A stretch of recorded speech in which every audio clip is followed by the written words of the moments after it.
Very good evening, friends. Yesterday we had started with this code of civil procedure.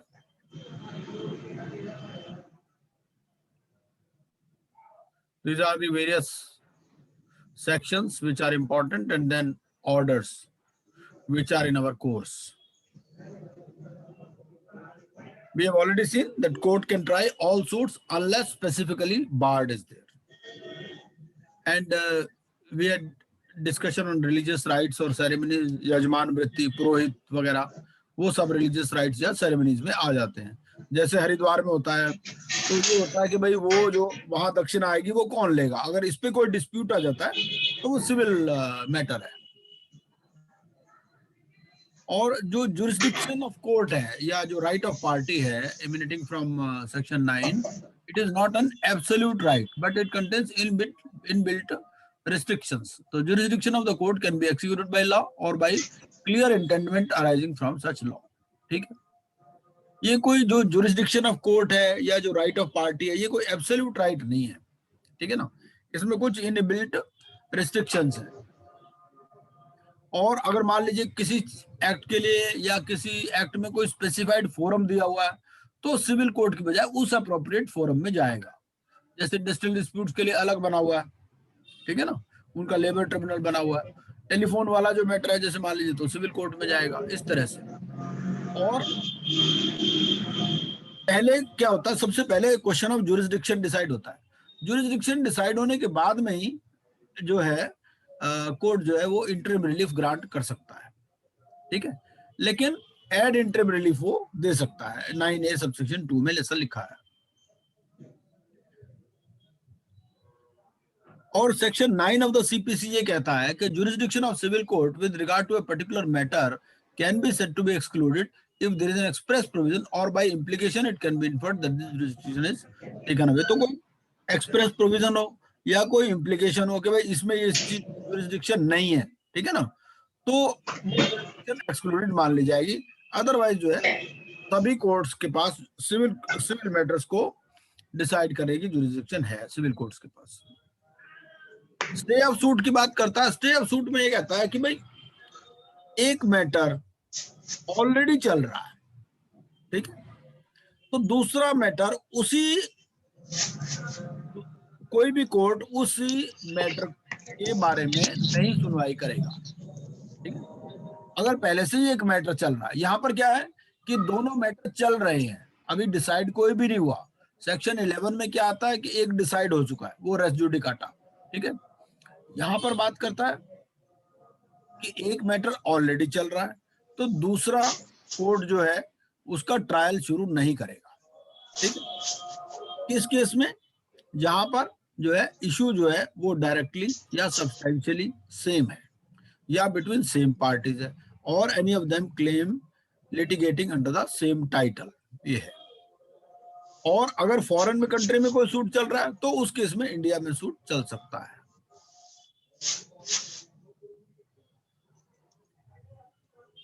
अब ये section 10 है, ये language of section 10 suggest that is referable to a suit instituted in the civil court and it cannot apply to proceedings of other nature instituted under any other statute.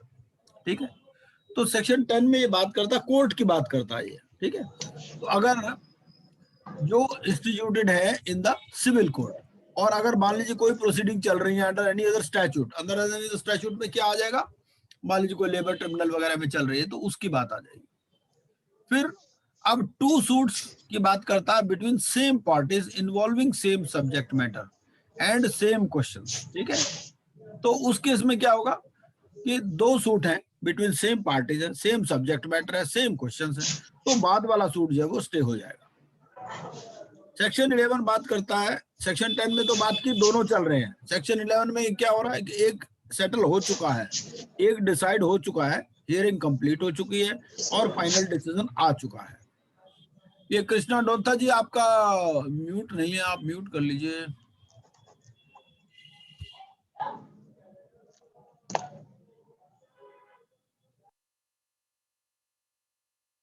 Okay. तो ये race judicata क्या कहता है कि no court shall try any suit और issue in which the matter directly and substantially in issue has been in a formal suit between the same parties or between parties under whom they or any of them claim, litigating under the same title in a court competent to try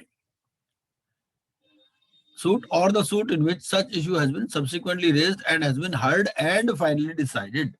तो दोनों में क्या difference है section 10 और 11 में? Section 10 में both are ongoing. In section 1, one has already been decided. So if something has been heard, between the parties are the same, subject matter is same, then the court will not try any suit, okay, in which matter directly and substantially is same.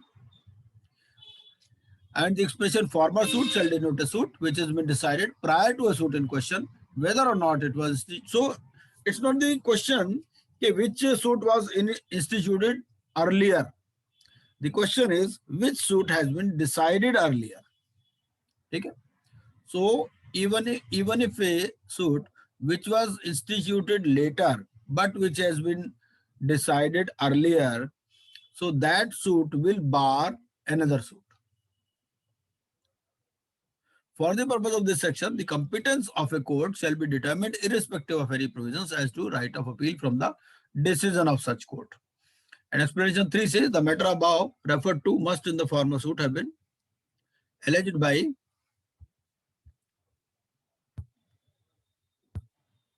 one party and either denied or admitted expressly or impliedly by the other.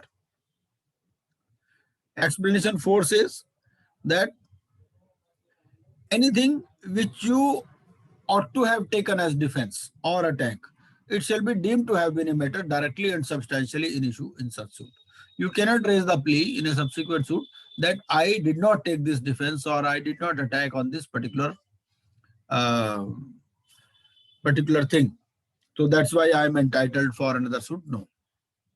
Explanation 5 says any relief claimed in the plaint which is not expressly granted by the decree, you asked for a specific relief which was not granted, so it will be deemed to have been refused. You cannot institute another suit just for seeking that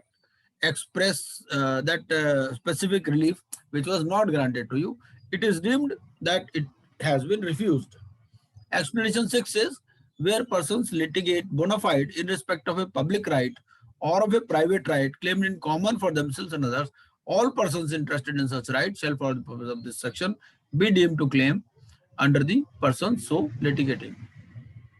इसमें मैंने example दिया था आपको को-ओनरशिप का, ठीक है? तो अगर को-ओनर्स हैं, को-ओनर्स में से एक ने भी सूट फाइल किया है तो वो सभी के बेनिफिट के लिए है, ठीक है ना? तो इसका मतलब उन्होंने सभी ने वो फाइल कर दिया, ऐसा नहीं 4 को-ओनर हैं एक प्रॉपर्टी के, एक ने उसी प्रॉपर्टी के लिए सूट फाइल किया तो ये नहीं कि दूसरा भी फाइल करेगा अगर वो डिसाइड हो चुका है तो।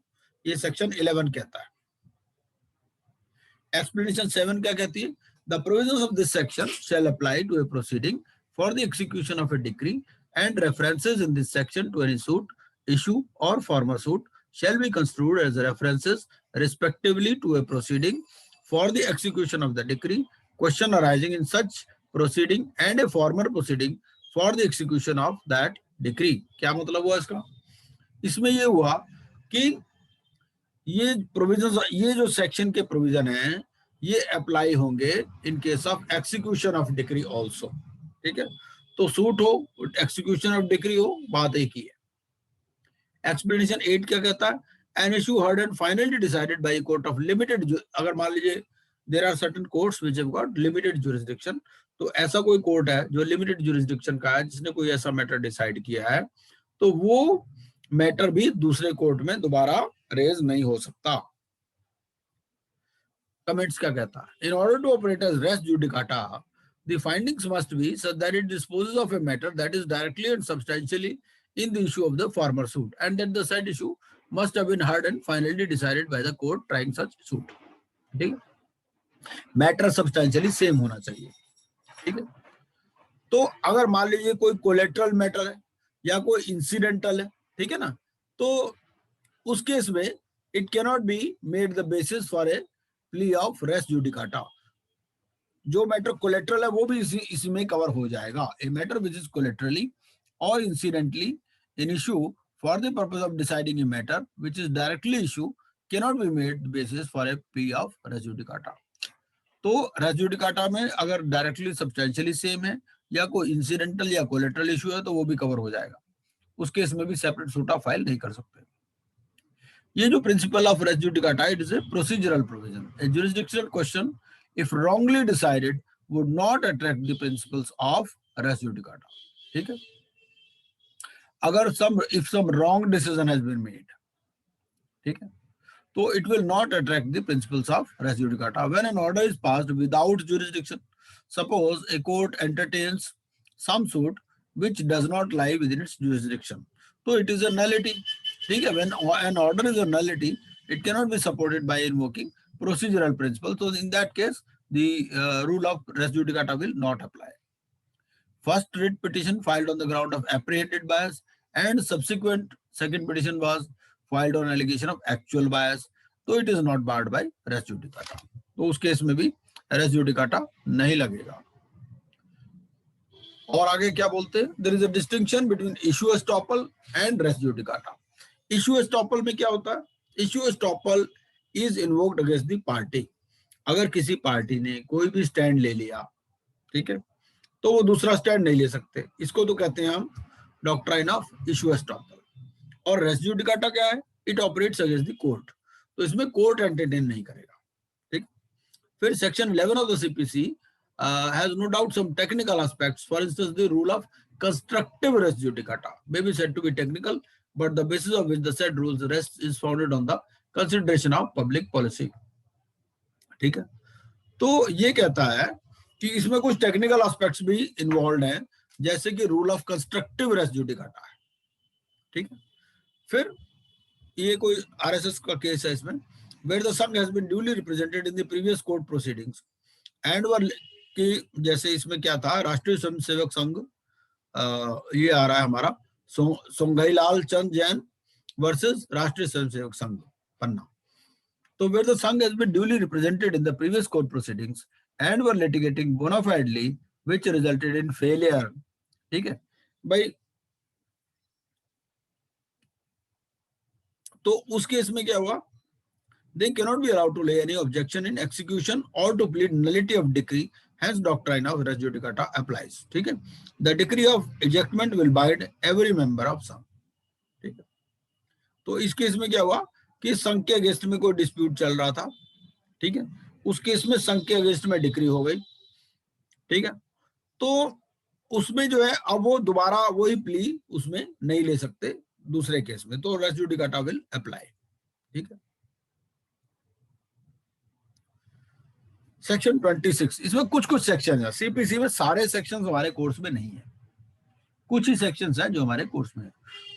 अब ये जो सीपीसी है बेसिकली सिविल प्रोसीजर कोड, ये प्रोसीजर की बात करता है कि भाई एफिडेविट कैसे बनेगा, समन्स कैसे इश्यू होंगे, नोटिस कैसे इश्यू होगा, ये सब चीजें प्रोसीजरल मैटर है। मतलब तो इंस्टीट्यूशन ऑफ सूट्स कैसे होगा, every suit shall be instituted by the presentation of a plaint or in such other manner as may be.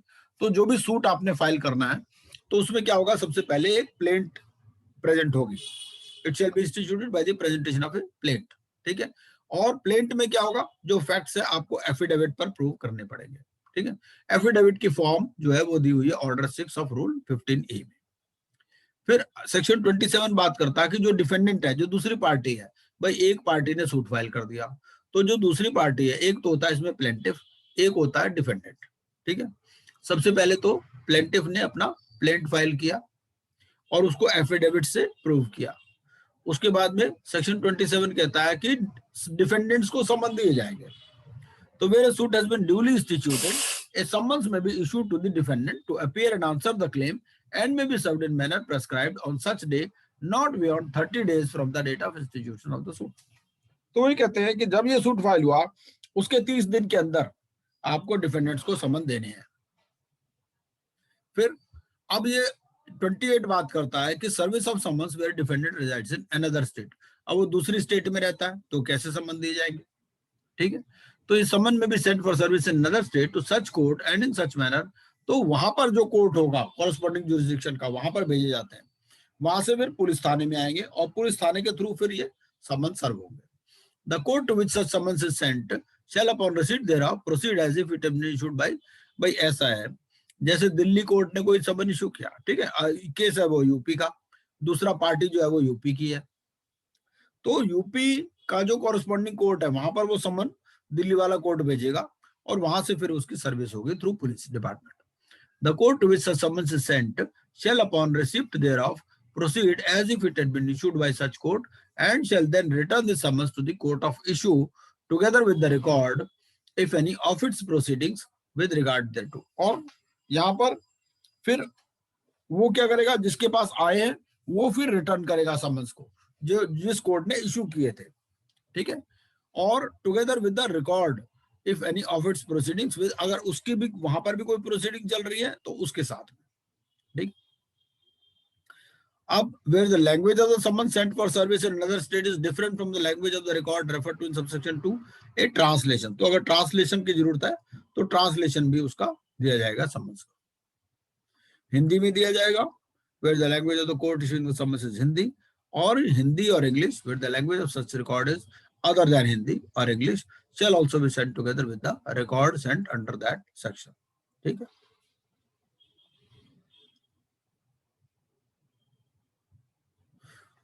तो हिंदी में दिया जाएगा अगर हिंदी कोर्ट की लैंग्वेज है, और हिंदी या इंग्लिश में दिया जाएगा अगर कोई अदर देन हिंदी या इंग्लिश है. फिर जो फॉरेन में समन्स है उनको कैसे सर्विस होगी ये 29 बताता है. सारी प्रोसीजर्स हैं. Summonses and other processes issued by any civil or revenue court established in any part of India to which the provisions of this code do not extend, ठीक है, या any civil or revenue court established or continued by the authority of the central government outside India. तो इन cases में जो अगर foreign में भेजने हैं तो कैसे भेजने हैं, तो they will be sent to the courts in the territories to which this code extends and served as if they were summons issued by such courts, ठीक है. तो वहां पर जो भी कोर्ट्स है जहां पर ये जो कोड एक्सटेंड करता है, ठीक है, तो वहां पर ये समन्स भेजे जाएंगे उन कोर्ट्स में. सेक्शन 30 बात करता है power to order discovery and the like subject to such conditions and limitations the court may at any time either of its own motion or on the application of any party. तो उस case में क्या होगा, ये order कर सकता है, it may or issue an order as may be necessary or reasonable in all matters relating to delivery and answering of interrogatories, admission of documents and facts, and the discovery, inspection, production, impounding, and return of documents or other material objects producible as evidence. ठीक है. तो section 30 क्या कहता है, ये कहता है power to order discovery and the like. तो कोर्ट कोई भी ऑर्डर इशू कर सकता है, कोई इंटेरोगेटरीज इशू करनी है, कोई डॉक्यूमेंट्स एडमिट करने हैं, कोई फैक्ट्स एडमिट करने हैं, discovery, inspection, production, impounding and return of documents करना है, या other material objects which are producible as evidence. फिर कोई मान लो समन्स इशू करने हैं जिसकी अटेंडेंस रिक्वायर्ड है, चाहे एविडेंस देने के लिए या फॉर प्रोडक्शन ऑफ डॉक्यूमेंट्स और सच अदर ऑब्जेक्ट्स, और order any fact to be proved by affidavit. तो ये है, मतलब कोर्ट ने कोई इंटरोगेटरी इशू करनी हो, कोई डॉक्यूमेंट्स एडमिट करने हो, या कोई डिस्कवरी, इंस्पेक्शन, ये सारे कोर्ट्स के पास पावर है. 31 क्या बात करता है, summons to witness.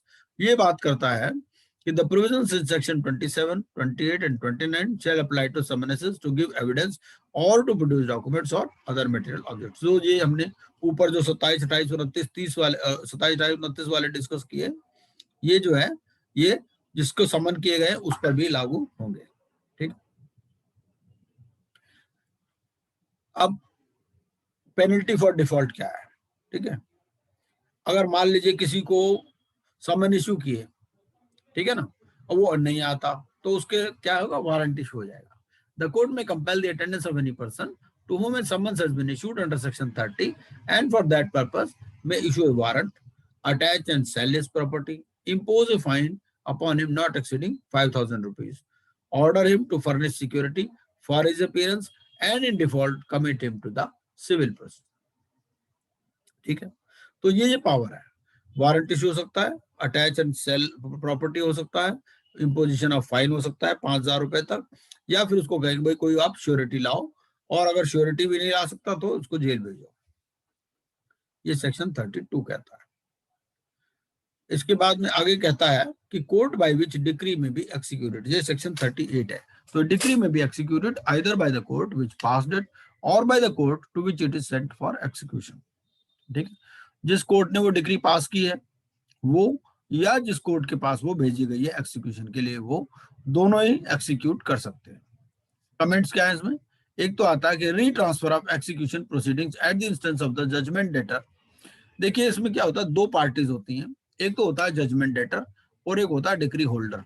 Decree holder तो आप समझ लीजिए कि वो जिसके फेवर में डिक्री पास हुई, और जजमेंट डेटर वो जिसने पैसे देने हैं। ठीक है, डिक्री होल्डर जिसने पैसे लेने हैं किस्म से, ऐसा समझ लीजिए आप। ये कहता है retransfer of execution proceedings at the instance of the judgment debtor do not preclude the decree holders from initiating fresh execution proceedings against other judgment debtors at original court. ठीक है, ये केस आता है इसमें ओम प्रकाश वर्सेस हर गोविंद राजकुमार। तो उसके ये कहता है कि retransfer of execution proceedings at the instance of the judgment debtor do not preclude the decree holder from initiating fresh execution proceedings against other judgment debtors at original court. दूसरा, injunction decree is not enforceable. However, it can be enforced by seeking police aid on necessary directions from the court. ठीक है, फिर transfer of decree.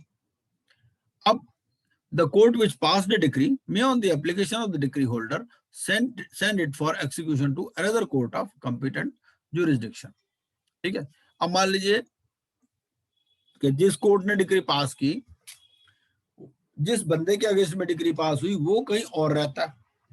ठीक है, तो उस case में क्या होगा, एक डिक्री होल्डर एक एप्लीकेशन लगाएगा कि भाई ये डिक्री एक्सिक्यूशन के लिए दूसरे कोर्ट को भेजी जाए। पहला क्या इसमें वो है ट्रांसफर ऑफ डिक्री में, पहला तो ये if the person against whom the decree is passed actually voluntary resides और कैरीज ऑन बिजनेस और personally works for gain with in the local limits of the jurisdiction of such other court, तो जहां पर वो रहता है या जहां पर वो काम करता है। दूसरा, अगर if such person is not property with in the local limits of, अब मान लीजिए एक आदमी है जिसके 4 मकान है। ठीक है, अब एक जो डिक्री पास हुई उसकी जो वैल्यू है वो एक मकान से ज्यादा है। ठीक है, जिस कोर्ट ने वो डिक्री पास की उसकी जो जुरिसडिक्शन में आता है। ठीक है, तो डिक्री सेटिस्फाई नहीं हुई पूरी तरह से, तो if such person is not property with in local limits of the jurisdiction of the court which pass the decree sufficient to satisfy such decree and as property within the local limits of the jurisdiction of such other court, तो जहां जिस court के jurisdiction में उसकी property है वहां पर transfer कर देगा डिक्री को। ठीक है, if the decree directs the sale or delivery of immovable property situated outside the local, मतलब immovable property के बारे में डिक्री है, उसकी सेल या डिलीवरी के बारे में, और उसकी जुरिसडिक्शन उस कोर्ट से बाहर है जिसने ये डिक्री पास की है, तो वहां पर ट्रांसफर कर देंगे डिक्री। ठीक है, if the court which passed the decree considers for any other reason which it shall record in writing that the decree should be executed by such other court, ठीक है, तो इन सर्कमस्टांसेस में transfer of decree हो सकती है। The court which passed the decree may of its own motion send it for execution to any subordinate court of competent jurisdiction, तो जिस court ने डिक्री पास की है वो अपने आप भी किसी सबऑर्डिनेट कोर्ट को उस डिक्री को एक्सिक्यूशन के लिए भेज सकता है। ठीक है, for the purpose of this section a court shall be deemed to be court of competent jurisdiction if at the time of making the application for the transfer of decree to it such court would have jurisdiction to try the suit in which such decree was passed। ठीक, तो competent jurisdiction इसमें कैसे आएगी, ये competent jurisdiction आ रही है subordinate court की, उससे वो सेकंड वाले से आ रही है। ठीक है, तो कोर्ट कंपिटेंट जुरिसडिक्शन का कब माना जाएगा कि जब वो एप्लीकेशन हुई फॉर ट्रांसफर ऑफ डिक्री, तो उस कोर्ट के पास भी उस डिक्री को सुनने की जुरिसडिक्शन थी। ठीक, nothing in this section shall be deemed to authorise the court which passed the decree to execute such decree against any person or property outside the local limits of its jurisdiction. ठीक है,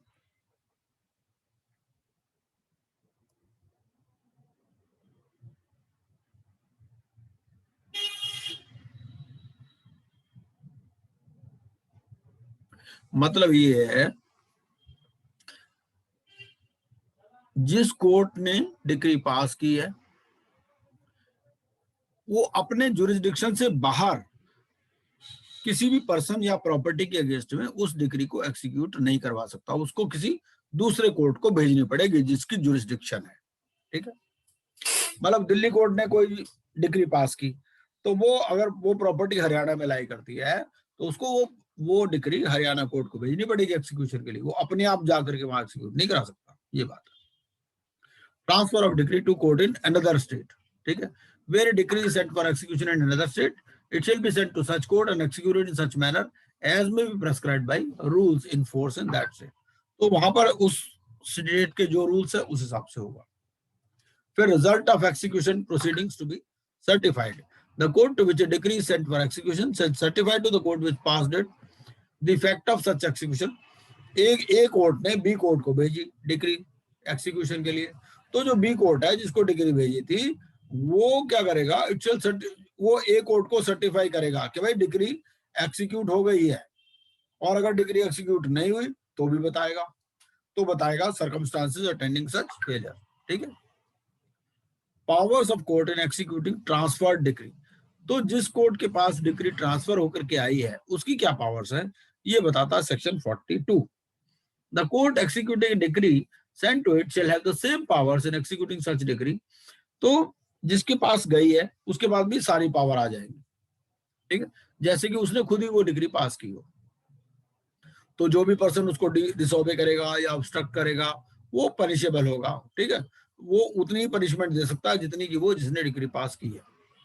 ठीक है, ये without prejudice to the generality of the provisions of subsection 1, the powers of the court under that subsection shall include the following powers which passed the decree। क्या क्या powers हैं? पहला, power to send the decree for execution to another court.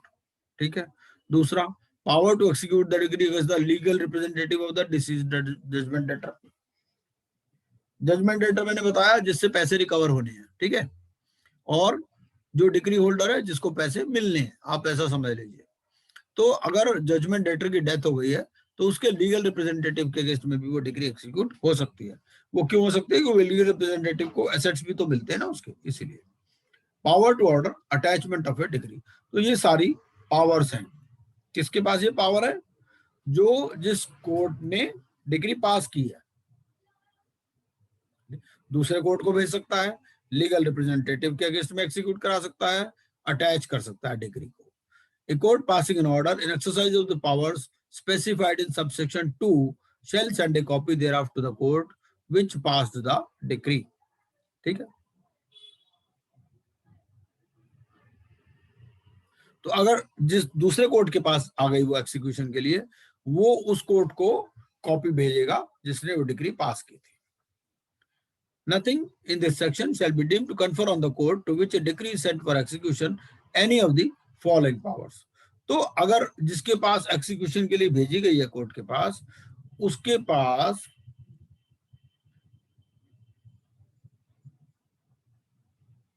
ये नीचे वाली जो power है वो नहीं होगी। ठीक है, पहला, power to order execution at the instance of the transferee of the decree.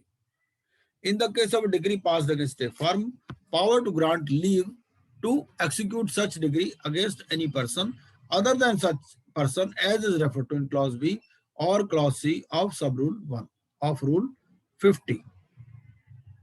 ठीक है, फिर उसके बाद आते हैं कि execution of decrees passed by civil courts in places to which this code does not extend। अगर मान लीजिए डिक्री पास हो गई, सिविल कोर्ट ने पास कर दी, तो ऐसे एरिया में वो डिक्री एक्सिक्यूट होनी है जहां पर कोर्ट की जुरिस्डिक्शन ही नहीं है। ठीक है, जहां पर ये कोड अप्लाई नहीं करता, सिविल प्रोसीजर कोड। इसका आंसर देता है सेक्शन 43। तो any decree passed by any civil court established in any part of India to which the provisions of this code do not extend or by any court established or continued by the authority of the central government outside India may, if it cannot be executed within the jurisdiction of the court by which it was passed, be executed in the manner herein provided within the jurisdiction of any court in the territories to which this code extends। ठीक है, तो वहां पर वो execute होगी जहां पर ये कोड एक्सटेंड करता है। Execution of decrees passed by revenue courts in places to which this code does not extend. अगर रेवेन्यू कोर्ट ने कोई डिग्री पास की है तो उसका एक्सिक्यूशन कैसे होगा जहां पर ये कोड अप्लाई नहीं हो रहा. द स्टेट गवर्नमेंट में by notification in the official gazette declare that the decrees of any revenue court in any part of India to which the provisions of this code do not extend or any class of may be executed in the state as if they had been passed by courts in that state. ठीक है, तो revenue courts ने जो degree पास की है अगर वहां पर कोड नहीं लगता तो उसको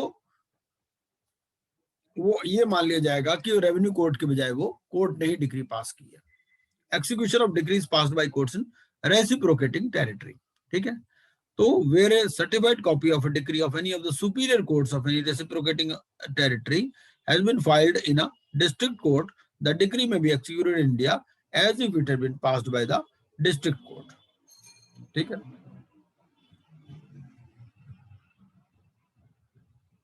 तो सुपीरियर कोर्ट ने कोई डिग्री पास की, उसकी सर्टिफाइड कॉपी फाइल की डिस्ट्रिक्ट कोर्ट में. ठीक है, तो डिग्री ऐसे एक्सिक्यूट की जाएगी जैसे वो डिस्ट्रिक्ट कोर्ट ने ही पास की हो. Together with the certified copy of the decree shall be filed a certificate from such superior. तो वो जो सुपीरियर कोर्ट है वो एक उसके साथ डिग्री के साथ में एक सर्टिफिकेट भी लगाएगा सर्टिफाइड कॉपी के साथ में.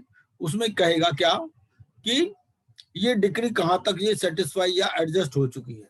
ठीक है भाई, मान लीजिए 5 लाख रुपए की डिग्री हुई. ठीक है, एक प्रॉपर्टी से वो 2 लाख रुपए सेटिस्फाई होगी, बाकी 3 लाख रुपए वो ये बता देगा भाई इतनी इस डिग्री की सेटिस्फेक्शन हो चुकी है. ठीक है, and such certificate shall for the purposes of proceedings under this section be conclusive proof of the extent of such satisfaction or adjustment.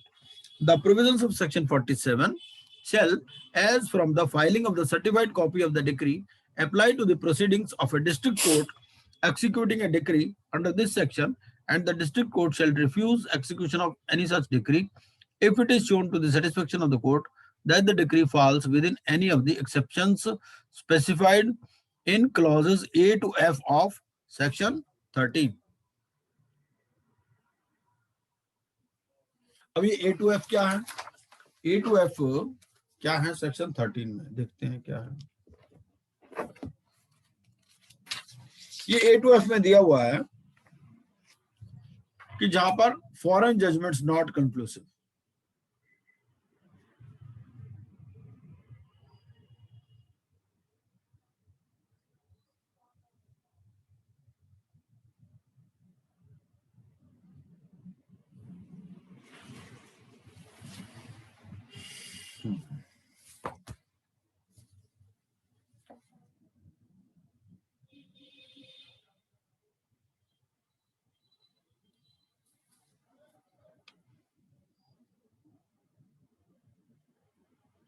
Actually, section 13, subsection F, A to F, it talks of when foreign judgments are not conclusive. Section 13 says a foreign judgment shall be conclusive as to any matter thereby directly adjudicated upon between the same parties or between parties under whom they or any of them claim litigating under the same title, except पहला A है where it has not been pronounced by a court of competent jurisdiction. B है where it has not been given on the merits of the case. Third है where it appears on the face of the proceedings to be founded on an incorrect view of international law or a refusal to recognize the law of India in cases in which such law is applicable. D कहता है where the proceedings in which the judgment was obtained are opposed to natural justice. E है where it has been obtained by fraud. And F है where it sustains a claim founded on a breach of any law in force in India. ठीक है. Explanation 1. Reciprocating territory. So reciprocating territory means any country or territory outside India which the central government may by notification in the official gazette declare to be a reciprocating territory. For the purpose of this section, and superior courts with reference to any such territory means such courts as may be specified in the said notification. And decree means any decree or judgment of such court under which a sum of money is payable, not being a sum payable in respect of taxes or other charges of a like nature or in respect of a fine or other penalty, but shall in no case include an arbitration award, even if such an award is enforceable as a decree or judgment. So, decree क्या है? Decree means any decree or judgment of such court on which a sum of money is payable, and that sum of money is not a sum of money payable in respect of taxes or other charges of a like nature, or in respect of a fine or other penalty, but shall in no case include an arbitration award. Execution of decree outside India. ठीक है,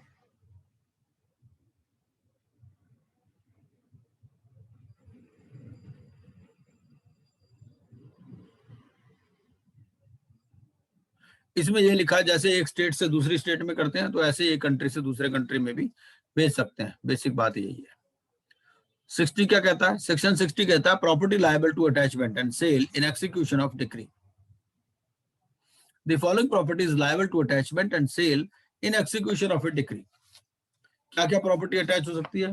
lands, houses और other buildings, goods, money, bank notes, cheques, bills of exchange, hundis, promissory notes, government securities, bonds or other securities for money, debts, shares in a corporation, and save as hereinafter mentioned all other saleable property, चाहे movable हो चाहे immovable हो, belonging to the judgment debtor, or over which or the profits of which he has a disposing power, which he may exercise for his own benefit, whether the same be held in the name of the judgment debtor or by another person in trust for him or on his behalf। ठीक है, तो ये property जो है सारी liable हो सकती है, चाहे वो जजमेंट डेटर के नाम में हो या जजमेंट डेटर के नाम पर कोई और उसके बिहाफ पर या उसके ट्रस्ट में होल्ड कर रहा हो। ठीक है, प्रोवाइडेड ये चीजें अटैच नहीं हो सकती। ठीक है, क्या क्या नहीं अटैच हो सकता? जो नेसेसरी वीयरिंग एप्रेल है, कुकिंग वेसल्स है, बेड्स एंड बेडिंग्स है of the judgment debtor, his wife and children, and such personal ornaments as in accordance with the religious usage cannot be parted with by any woman। ठीक है, जैसे मंगलसूत्र वगैरह ये सब।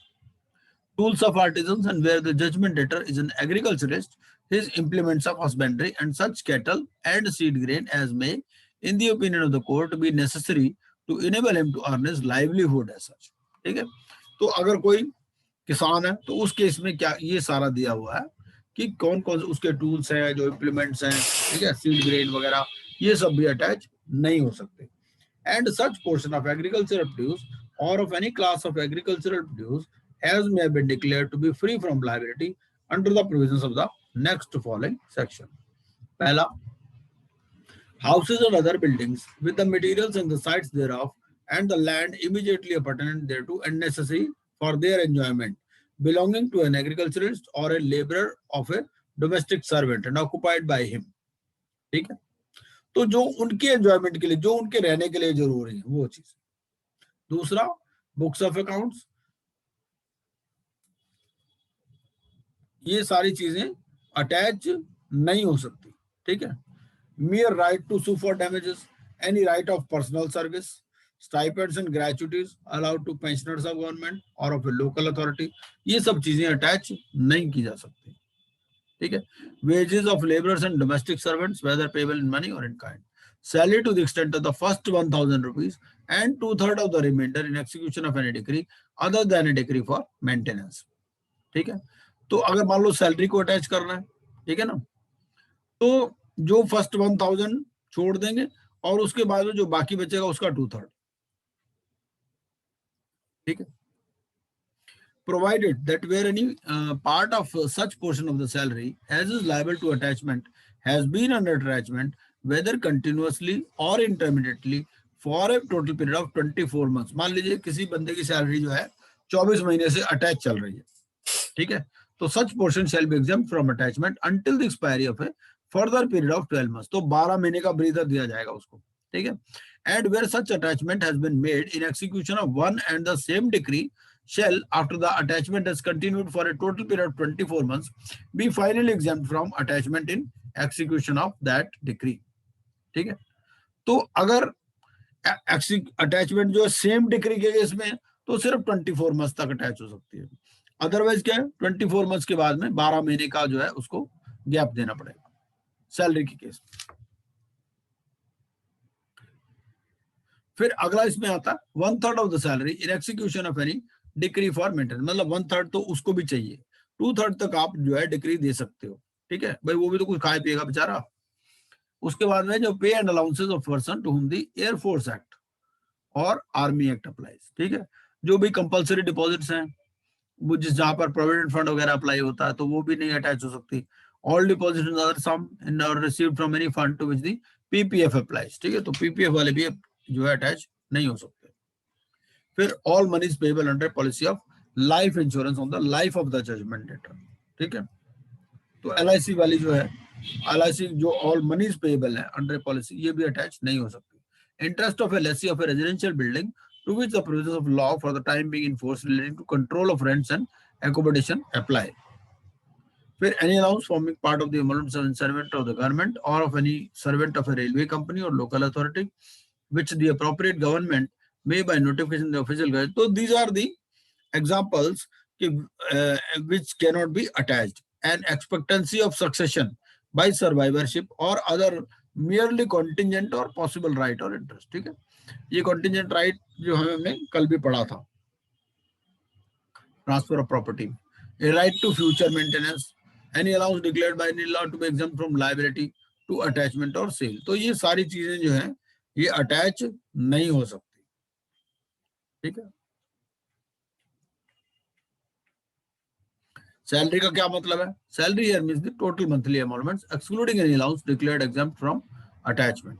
Explanation to appropriate government क्या है? अगर सेंट्रल गवर्नमेंट है या रेलवे है तो उसमें सेंट्रल गवर्नमेंट है, और अदर केसेस में स्टेट गवर्नमेंट है। वेजेस में क्या है? Wages include bonus and labourer includes skilled, unskilled या semi skilled labourer.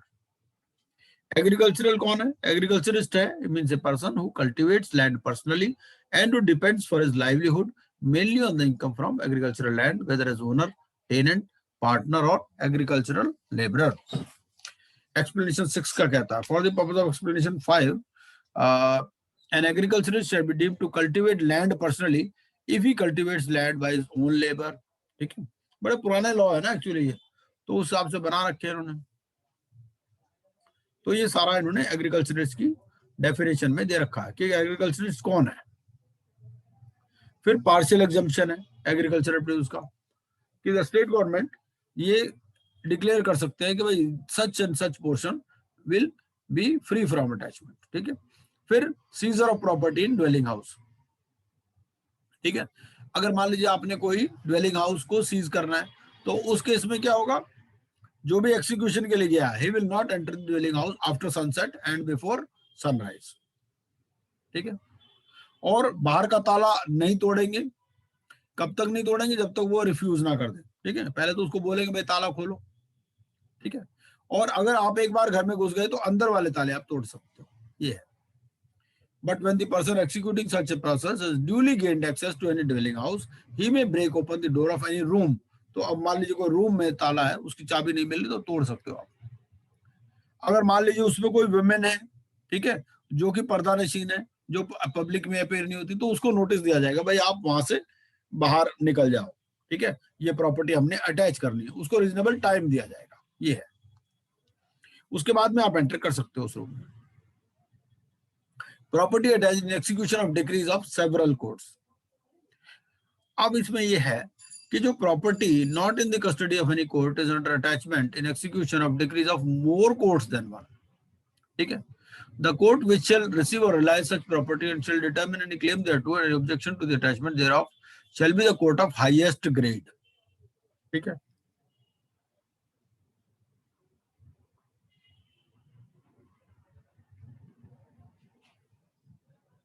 Or where there is no difference in grade between two such courts, the court under whose decree the property was first attached, ठीक। ये property जो है court की custody में नहीं है, ठीक है। दो से ज्यादा कोर्ट्स उसको अटैच कर सकते हैं। तो पहला राइट किसका होगा? पहला राइट जो हाईएस्ट ग्रेड का होगा। और अगर दोनों ही सेम ग्रेड के कोर्ट्स हैं तो उस केस में जहां पर वो जो है प्रॉपर्टी पहले अटैच हुई थी, ये है। Nothing in this section shall be deemed to invalidate in proceeding taken by a court executing one of such decrees. फिर private alienation of property after attachment to be void, ठीक है। अब attach हो चुकी, उसके बाद में आप उसको सेल कर देते हो या ट्रांसफर कर देते हो, तो ये void होगी. तो where an attachment has been made, any private transfer or delivery of the property attached or of any interest therein, and any payment to the judgment debtor of any debt, dividend or other monies contrary to such attachment shall be void as against all claims enforceable under the attachment. ठीक है, ये है. तो एक बार attach हो गई, उसके बाद में आप ट्रांसफर, ये डिलीवरी वगैरह नहीं कर सकते. Nothing in this section shall apply to any private transfer or delivery of the property attached or of any interest therein made in persons of any contract for such transfer or delivery entered into and registered before the attachment. ठीक है, तो अगर कोई registered document था, वो attachment से पहले ही हो चुका था, तो उस केस में डिलीवरी या ट्रांसफर हो सकती है. कमेंट्स क्या है?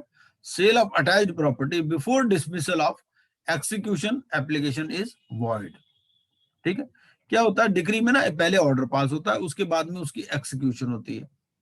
ठीक है, तो आपने, आपकी कोई अटैच्ड प्रॉपर्टी है, ठीक है, तो before dismissal of execution application is void. तो sale of attached property before dismissal of execution application is void. मतलब ऑर्डर हो चुका, उसकी एक्सिक्यूशन के लिए एप्लीकेशन लगी हुई है, तो जब तक वो डिसमिस नहीं हो जाती तब तक आप अटैच प्रॉपर्टी को सेल नहीं कर सकते. ठीक है, distribution of assets, proceeds of execution sale to be rateably distributed among decree holders. भाई एक से ज्यादा दावेदार है, डिक्री होल्डर जो है एक से ज्यादा है, तो उनके बीच में कैसे बंटवारा होगा? Where assets are held by a court and more persons than one have before the receipt of such assets made application to the court for the execution of decrees for the payment of money passed against the same judgment debtor and have not obtained the satisfaction thereof, the assets after deducting the cost of relation shall be ratably distributed among all such. देखो ऐसा है, अगर सभी को मिल सकता होगा फिर तो सभी को मिलेगा, अगर मान लो सबको नहीं मिल सकता तो उस केस में रेटेबल डिस्ट्रीब्यूशन हो जाएगा. ठीक है, अब उन्होंने लेने थे मान लो 1 लाख रुपए, अब 1 लाख में वो 4 है, ठीक है, 4 बंदे हैं, वो 1,10,000 रुपए लेते, 1,10,000 रुपए में 10,000 तो कॉस्ट ऑफ रिलाइजेशन ही आ गई, 1 लाख बचा. अब 1 लाख उन्होंने लेने थे मान लीजिए, ठीक है, उनको मिले, वो जो कोर्ट से सेल वगैरह हुई प्रॉपर्टी की, उसमें मिले मान लो 80,000 रुपए. 80,000 में 10,000 जो कॉस्ट ऑफ रिलेशन निकाल दीजिए आप, तो 70,000 बचे. ठीक है, 70,000 के मान लो 4 दावेदार है, 1 लाख के 4 दावेदार थे ओरिजिनली. ठीक है ना, तो जो उनको 70% मिलता रहेगा जो उनके पोर्शन है. Rateable distribution provided as follows, where any property sold subject to a mortgage or charge, the mortgage or incumbrancer shall not be entitled to share any surplus arising from such sale. ठीक है, तो naturally भाई जिसके पास mortgage थी या जो encumbrance थी, तो उसको सरप्लस से तो कोई मतलब ही नहीं है, नेचुरल है. तो ठीक है ना, उसको तो जो मॉर्टगेज मनी मिलनी है वो मिल जाएगी. दूसरा क्या है, when property liable to be sold in execution of decrees subject to mortgage or charge, the court में with the consent of the mortgagee or incumbrancer order that the property be sold free from the mortgage or charge, giving to the mortgagee or incumbrancer the same interest in the proceeds of the sale as he had in the property sold. ठीक है, तो उस case में consent, मान लीजिए किसी property पर mortgage है, तो उस केस में क्या होगा, उस मॉर्टगेजी या इनकम्बरेंस से कोर्ट जो है कंसेंट ले लेगा कि भाई इस प्रॉपर्टी को मॉर्टगेज फ्री करके बेचा जाए. ठीक है, और अगर भाई प्रॉपर्टी बेचते तो भी तो मॉर्टगेजी जो अपना इंटरेस्ट रिकवर करता ना, उस प्रॉपर्टी में से प्रोसीड्स लेता, तो ऐसे ही अब मिल जाएंगे उसको, और property free from mortgage sale हो जाएगी. Where any immovable property sold in execution of a decree ordering its sale for the discharge of an encumbrance thereon, the proceeds of, इस केस में कैसे अप्लाई होंगे proceeds of sale? पहला, सबसे पहले तो अगर कोई एक्सपेंसेस इनकर हुए हैं टुवर्ड्स द सेल, वो निकल जाएंगे. दूसरा, in discharging the amount due under the decree. ठीक है, तीसरा, in discharging interest and principal money due on subsequent encumbrances if any. कई बार क्या होता है कि सेकंड मॉर्टगेज भी होती है. ठीक है ना. And fourthly, rateably among the holders of decrees for the payment of moneys against the judgment debtor who have prior to the sale of the property applied to the court which passed the decree ordering such sale for execution of such decree and have not obtained satisfaction thereof. तो ये satisfaction of decree कैसे होगी, ये सारा इसमें दिया हुआ है।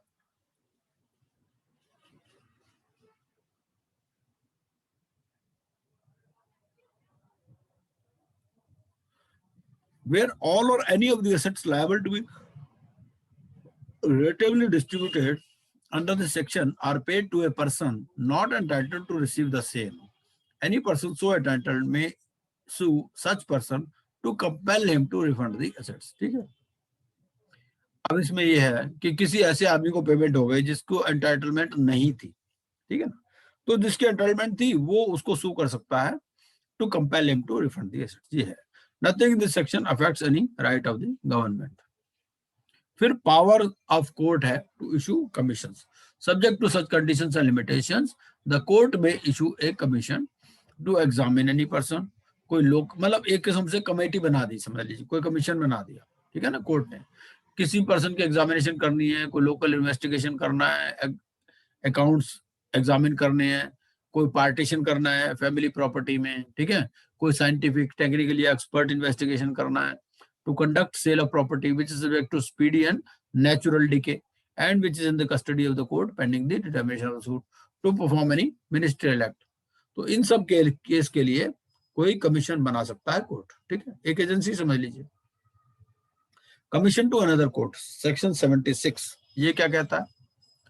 ये कहता है a commission for the examination of any person may be issued to any court not being a high court situate in a state other than the state in which the court of issue is situate and having jurisdiction in the place in which the person to be examined resides। ठीक है,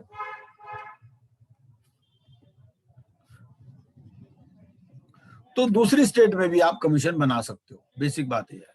तो every court receiving commission for the examination of any person shall examine him और cost of examine, ठीक है, और जिस court ने वो कमीशन इशू किया था उसको बता देगा। ये letter of request, section 77 in lieu of issuing a commission the court may issue a letter of request to examine a witness residing at any place not within India। ठीक है, तो उस केस में कमीशन के बजाय वो एक letter of request भी इशू कर सकते। मान लो बंदा इंडिया में ही नहीं है, इंडिया से बाहर है, तो उस केस में लेटर ऑफ रिक्वेस्ट इशू कर देंगे। फिर उसके बाद आता है commissions issued by foreign courts subject to such conditions and limitations as may prescribed the provisions as to the execution and return of commissions for the examination of witnesses shall apply to commissions issued by or at the instance of courts situated in any part of India to which the provisions of this code do not extend।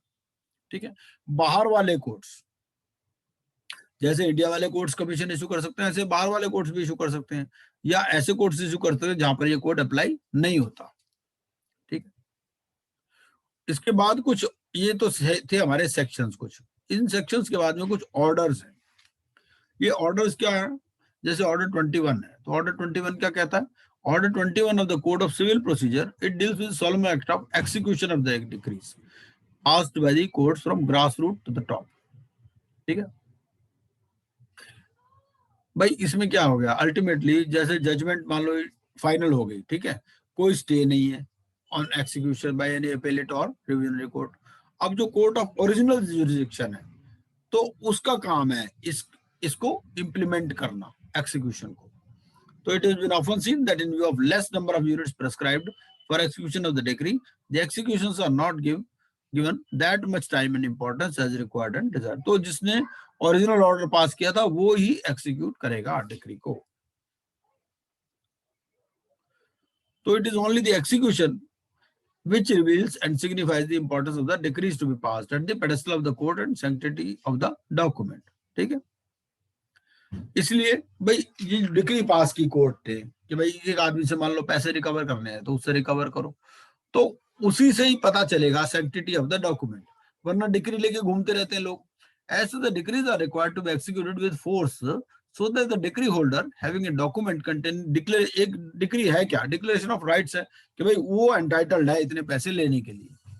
ठीक है, having a document containing declaration of rights may not feel cheated or helpless having earned no fruits of the list got settled by him from the court even after pending decree। भाई बड़ी मुश्किल से तो फैसला आया कितने सालों बाद, अब अगर वो मान लो उसको वो डिक्री एक्सिक्यूट ही नहीं हो पाए तो विल फील चीटेड।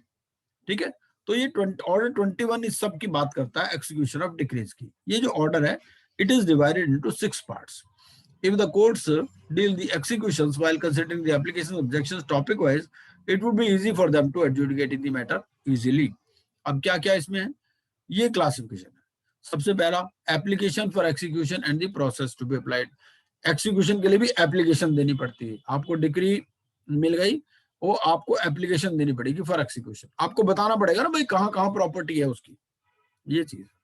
और क्या क्या प्रोसेस फॉलो करना है। स्टे ऑफ एक्सिक्यूशन होगा, तीसरा मोड ऑफ एक्सिक्यूशन है, फिर sale of immovable property, movable property, adjudication of the claims and objections, फिर resistance and delivery of possession. तो ये पार्ट्स हैं मेनली जहां पर ये डिवाइडेड है ऑर्डर 21। अब ऑर्डर 21 क्या कहता है? ऑर्डर 21 रूल 1, इसमें फिर डिफरेंट रूल्स हैं। तो रूल 1 कहता है कि method of adjustment in money decree, कि मनी डिक्री के केस में एडजस्टमेंट कैसे होगी, ठीक है। रूल 42 फिर ये कहता है attachment before judgment in execution. Rule 29 बात करता है कि whether the decree of other court could be stayed. फिर ये सारे जो है आप इसको पढ़ सकते हैं, इसमें अलग अलग रूल्स दे रखे हैं, अलग अलग रूल बना रखे कैसे कैसे होगा। ऑर्डर 21 रूल 1, रूल 1 क्या कहता है कि मेथड ऑफ एडजस्टमेंट कैसे होगा, ठीक। सबसे पहले तो इंटरेस्ट होगा, उसके बाद में कॉस्ट, उसके बाद में प्रिंसिपल, ठीक है। Unless of course the deposit is indicated to be towards specified heads by the judgment debtor while making the deposit, ठीक है। भाई जजमेंट डेटर है जिसने पैसे देने हैं, डिक्री होल्डर है जिसने पैसे लेने हैं। अगर जजमेंट डेटर ने स्पेसिफाई कर दिया जब वो पैसे दे रहा है और उसने डिक्री होल्डर को अपनी इंटेंशन भी बता दी, तो उस तरह से एडजस्टमेंट होगी। अदरवाइज नॉर्मल सर्कमस्टेंसेस में कैसे पहले इंटरेस्ट एडजस्ट किया जाएगा, उसके बाद में कॉस्ट, फिर बाद में प्रिंसिपल, ठीक है। This order also provides mode for executing the decrees and implementation of even decrees of specific performance, permanent injunction, restitution of conjugal rights and possession thereof. फिर एक इसमें केस आता है Gurpreet Singh versus union of India. इस case में क्या हुआ, इसमें सुप्रीम कोर्ट ने कहा कि in cases of execution of money decrees या अवार्ड डिक्रीज और other decrees other than mortgage decrease, interest ceases to run on the amount deposited to the extent of the deposit, ठीक है। It is true that if the amount falls short, the decree holder may be entitled to apply the rule of appropriation by appropriating the amount first towards the interest, then towards the cost and then towards the principal. पहले interest adjust होगा, फिर cost adjust होगी, फिर principal adjust होगा, ठीक है। But the fact remains that to the extent of the deposit no further interest is payable, ठीक है। भाई एक कोर्ट से डिक्री मिल गई, भाई इस आदमी को 5 लाख रुपए देने हैं, ठीक है। अब दूसरे कोर्ट से मिल गई 10 लाख रुपए देने हैं, ठीक है। उसने डिक्री का अमाउंट बढ़ा दिया, तो ये उसमें बात कर रहा है कि इंटरेस्ट कब तक चलेगा, ठीक है। पहले में उसने 5 लाख रुपए जमा करा दिए, तो अब ये नहीं कि भाई 10 लाख पे इंटरेस्ट शुरू से चलेगा, ये है, ये इसमें बात आती है। But the fact remains that to the extent of the deposit no further interest is payable thereon to the decree holder and there is no question of the decree holder claiming a reappropriation when it is found that more amounts are due to him and the same is also deposited by the judgment debtor, ठीक है। तो इसमें illustration भी दी है कि trial court ने 5,000 रुपए award किए, ठीक है, और बाद वाले कोर्ट ने क्या किया कि 10,000 रुपए अवार्ड कर दिए, ठीक है। तो अब ये 5,000 शुरू से ही 10,000 पर इंटरेस्ट नहीं चलेगा, शुरू जो पहले 5,000 पर इंटरेस्ट चलेगा, और बाद वाला जो अवार्ड आया है उसके बाद जो मान लीजिए सुपीरियर कोर्ट है उसने कोई अवार्ड दे दिया, तो उसका जो बाकी जो डिफरेंस है 5,000 रुपए वाला, उसका जो इंटरेस्ट है वो उसी पीरियड से चलेगा, ये बात है। The decree holder would not be entitled to say that he can get further interest even on the sum of 5,000 decreed by the trial court and deposited by the judgment debtor even before the announcement of the amount by the appellant court, ठीक है। तो जब announcement हुई है उस decree में तभी से उसको इंटरेस्ट पेबल होगा, ये है।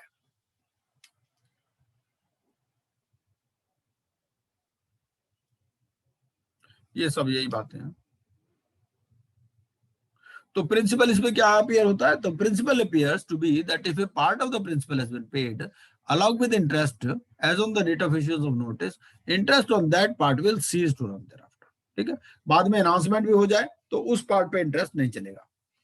ऑर्डर 21 रूल 42 क्या कहता है? It deals with the attachment before the court holds an inquiry as to rent or mesne profits or any other matter. The property of the judgment debtor could be attached before the amount due is ascertained in terms of Order 38. Rule 5 CPC. Attachment before judgment in execution. ठीक, तो इस case में क्या है कि amount ascertain करने से पहले भी आप उसकी प्रॉपर्टी को अटैच कर सकते हो। ठीक, फिर ऑर्डर 21 रूल 29 क्या कहता है कि where the decree of other court could be stayed। ठीक है, तो rule 29 refers to cases where the execution of the decree held by the decree holder could be stayed for, इसमें दो कंडीशन सेटिस्फाई हो जानी। पहली, a proceeding in execution of the decree of that court started at the instance of the decree holder against the judgment debtor, and a suit at the instance of the same judgment debtor against the holder of the decree of that court। तो दोनों cross एक किस्म से suit चल रहे हैं। एक तो ये प्रोसीडिंग चल रही है execution of decree of that court started at the instance of the decree holder against the judgment debtor. ठीक है, तो ये एक्सिक्यूशन किसके इंस्टेंस पर स्टार्ट हुई? डिक्री होल्डर के। दूसरा, और जजमेंट डेटर ने भी केस कर रखा है against the holder of the decree of that court. ठीक, transferee court has no power to stay the execution of the decree pending in its court because the decree is not passed by that court। ठीक है, subsequent sale in spite of stay order was held valid।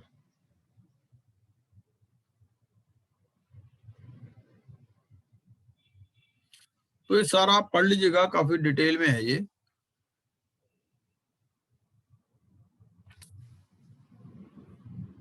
फिर इसके बाद आता order 21 और उसमें rules हैं 26 to 29।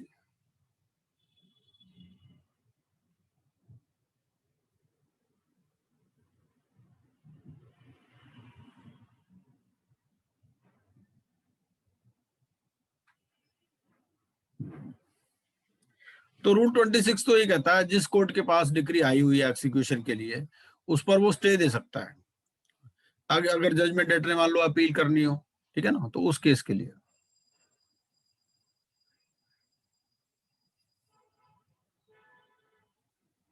और अगर कोई प्रॉपर्टी सीज भी हो गई है तो इट में even order restitution of the property. Rule 27 कहता है कि any such restitution will not prevent the property of the judgment debtor from being retaken in execution of the decree sent for execution। Rule 28 provide करता है कि any order of the court by which the decree was passed in relation to the execution of such decree shall be binding upon the court to which the decree was sent for execution। And then we have rule 29 which deals with a different situation। तो 29 क्या कहता है? Where a suit is pending in any court against the holder of a decree of such court on the part of the person against whom the decree was passed, the court may on such terms as to security otherwise as it thinks fit stay execution of the decree until the pending suit has been decided।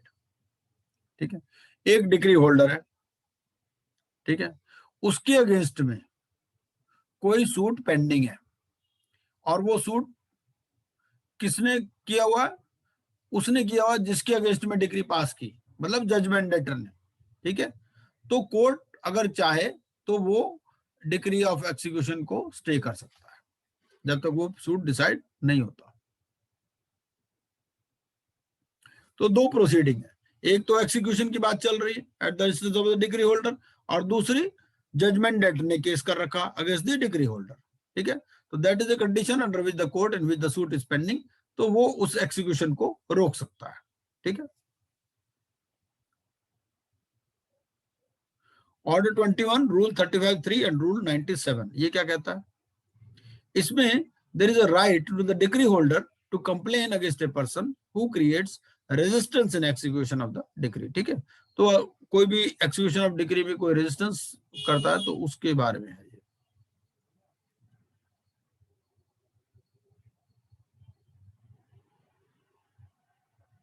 तो उसमें civil prison भी हो सकती है 3 महीने तक की, अगर कोई डिसऑबे करता है तो।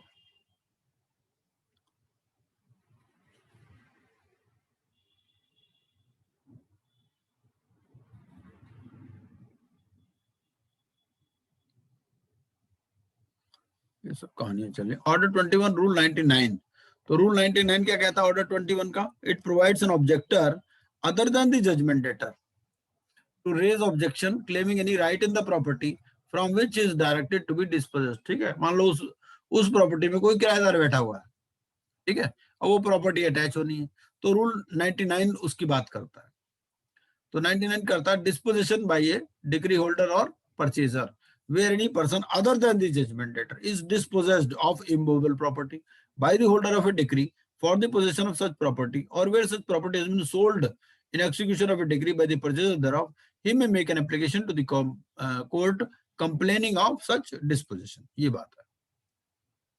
और इस केस में अगर कोई ऐसी एप्लीकेशन दी गई है, the court shall proceed to adjudicate upon the application in accordance with the provisions herein contained।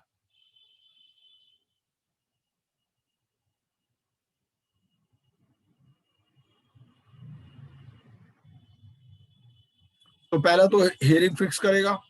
अब हियरिंग वाले दिन जो है, अगर एप्लीकेंट नहीं आता, ठीक है, तो कोर्ट उस एप्लीकेशन को डिसमिस कर देगा।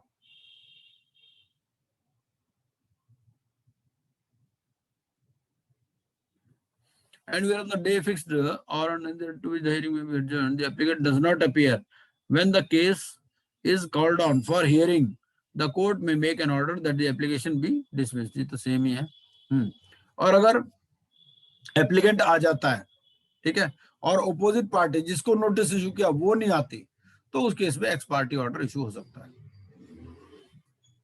फिर एक्स पार्टी ऑर्डर हुआ तो उसका क्या इफेक्ट होगा, ये सब बातें इसके अंदर दे रखी है। Conditions when the sale could be set aside after auction. तो ये सारा प्रोसीजर्स है, इसको आप पढ़ सकते हैं, काफी लंबी चौड़ी कहानी है इसके अंदर। फिर सेल किस सिचुएशन में सेट असाइड हो सकती है?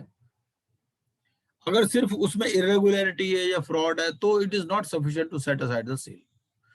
अब उसमें यह है कि उसको सब्सटेंशियल इंजरी हुई है एप्लीकेंट को इस मटेरियल इरेगुलरिटी या फ्रॉड से, ये प्रूव करना पड़ेगा। ये कहता है ऑर्डर 21 रूल 90। ये वही चल रहा है। फिर ऑर्डर 21 रूल 58 क्या कहता है? ये अटैचमेंट ऑफ मॉर्गेज प्रॉपर्टी की बात करता है।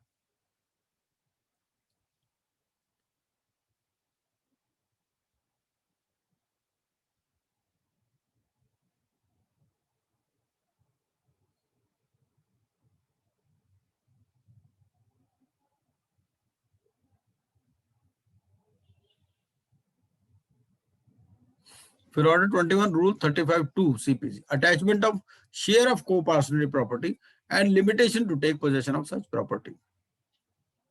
तो अगर कोई को पार्सनरी प्रॉपर्टी है और उसका शेयर अटैच होना है तो उस केस में क्या होगा?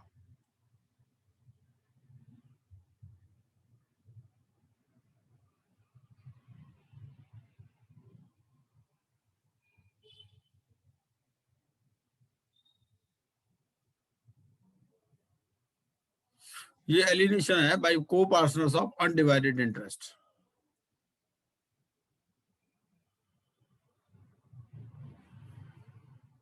इसको थोड़ा और किसी दिन आराम से करते हैं, क्योंकि अभी लंबा चौड़ा है ये काफी, आज तो मुश्किल है कोनो। फिर ये सीपीसी के कुछ ऑर्डर्स हैं और रूल्स हैं अलोंग विद रेमेडीज, कि नेचर ऑफ प्रोसीडिंग्स क्या है, उसके कौन कौन से प्रोविजंस है और रेमेडी क्या है इसमें। तो ये सारी चीजें इसमें दे रखी है। ठीक है जी, तो और इसको बाकी कल करते हैं। फिर कल तो संडे है, कल मुश्किल होगा। फिर मैं I post it in group, 1-2 दिन में इसको करते हैं थोड़ा सा। आप भी थोड़ा सा सिविल प्रोसीजर कोड को समझ लीजिए, और बहुत सारे जैसे यूट्यूब वगैरह पर भी वीडियोस भी अवेलेबल है, उनको भी वॉच कर सकते हैं। तो थोड़ा सा समझना इस चीज को जरूरी है। ठीक है जी, बाकी कल करते हैं, कल मतलब 1-2 दिन में करते हैं उसको। I post it in group कि कब करना है इस चीज को।